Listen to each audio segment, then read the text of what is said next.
All right, here we are. Doing the Santa Monica Freeway I-10 to 405 transition. First time using Navigate on Autopilot. I'm going to, it's got a motorcycle next to me, so once he's gone, we should be able to make this transition. It's been very smooth, nothing unexpected. I'm really delighted how nicely it rides with Navigate on Autopilot. Let's see what happens here when we go on a two-lane overpass. No lane change suggested, which is fine by me. It's going to get a little bit clogged up here in a second. I'm keeping my foot near the brake. What the fuck? That was kind of scary. Wasn't really slowing down. I had to take over. Trying to keep track of you, Talking Tesla Nation, and myself in the car. God, that got my heart rate up. Well, anyway, now we're back into the typical Los Angeles traffic pattern, which is, as my grandmother would say in Yiddish, umgestoppt, which means overstuffed. I guess this is why Autopilot is so fantastic. I can just sit here and talk to you, dream about buying a gimbal for my iPhone so that it's not as shaky when I'm talking to you. Whoa, what was that? A little bit of a jerk on the, again, jerk on the brake. Don't be a jerk, man. Oh God, there it is again.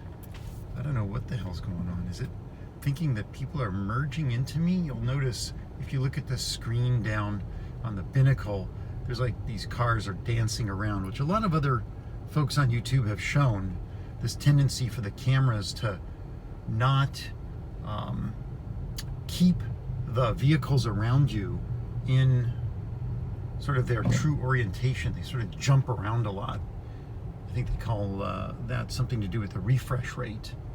But something I have noticed being on Autopilot for a while now is that it does not notice the cars behind me. So you see there's a car right behind me, nothing shown.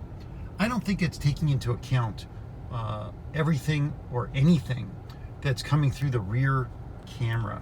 Because if I go down here and I look at the rear camera, you can clearly see, whoa, God bless me, what is with that jerk on the brake? You can see, you get to experience this wonderful glitch with me. You can see that the two cars behind me are in exactly the same kind of position, but here on the screen, I only see the car that is behind me next to me, if that makes sense to you. So, taking a deep breath because of all the jerking, braking. I guess I'm going to hold on here while we're going through this merge up ahead, because this is like what Mel had described his Kenyan friends experiencing. This is sort of the high stress automobile navigation issues here in Los Angeles. People are quite aggressive. They don't really exhibit a great deal of courtesy. And so now here we are, and I'm curious, the lanes have disappeared. What is the car going to do here? I've got, hand is here. You can't quite see it, it's out of frame. But it's on the wheel, and my right foot is hovering over the brake and accelerator, and the car is merging. Check this out. That's freaking awesome. The car behind me is behaving nicely. They're not trying to jump in. And look at that. I really didn't do anything. The car is doing it all. Okay. That makes up for the jerky brakiness, maybe. Although I did have a Lyft ride the other night. A guy who, while his directions were in Chinese on his cell phone, and I don't think he spoke any English, because I asked him, please don't jerk so much. He was like, on the brake, on the accelerator, on our brake, on the accelerator. And I had like a 25-minute ride with him. And when I got to where I got to my destination, I was so stressed out. I couldn't do anything on the ride there except for sit in the back seat in semi-terror that this guy either didn't know how to drive or was trying to drive to upset me. So that was the first time I ever gave a rideshare driver a 1-star. Okay, so much for my confession. Here we've got one more merging coming up, although, God, I'm so tempted to take over because I know how to merge at this spot and get away from all the big trucks. But cars are trying to sneak up beside me. Asshole. Oh, I'm still in a lane, sorry.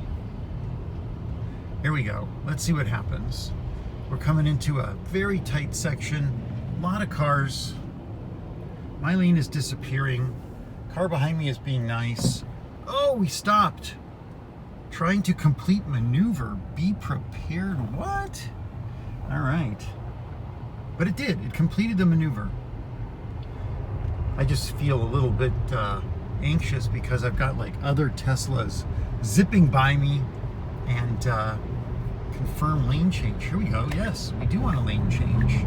But there is a car next to me, so there's an arrow up. Or I mean the red lane line is up. All right.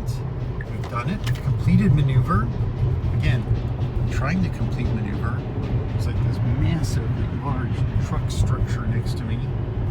Confirm lane change. Yes, I do want a lane change.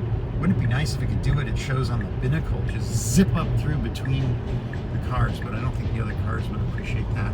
All right, here we go. We're making a lane change. It's safe. Awesome. Let's make another lane change. Can we do that? Oh, let's see. No, it detects the car speeding up next to me. Awesome. Oh, and another car speeding up next to me. Not able to make the lane change. And another car speeding up next. Nobody lets you in here. This is Los Angeles. Screw you, man. I guess I'm thinking what they're saying. Screw that guy in the white Tesla. We're getting ahead of him because one car length in the lane is going to make all the difference in the world to them getting to their destination. All right, here we are. Lane change one more time. And does it suggest a lane change into the HOV lane? I wonder. It's coming up. So is that pickup truck. It's okay. I don't know why we're max 56 when normally I set it at 72. All right, we're back up to 72. Oh, this does feel a bit stressful. A little bit like when I first started using Autopilot, and it was a generation or two ago. All right, so does the car? Yes, the car suggests HOV lane. Does it know that I have HOV stickers on the car? Actually, I have to confess I don't have HOV stickers on the car because they got damaged.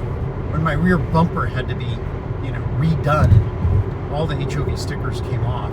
So I do have an HOV sticker. You can't see it from here. I taped it up into the window because it's one of the HOV stickers that was salvaged off of the bumper. I'm waiting for my new red California HOV stickers, which, I don't know. Putting a white HOV sticker on a white car didn't feel like a problem. Putting a red HOV sticker on a white car, that feels a little bit, I don't know. I think what I'm going to have to do to make up for it is get my brake calipers painted red, and at least that way there's somewhat of a red accented theme going on here.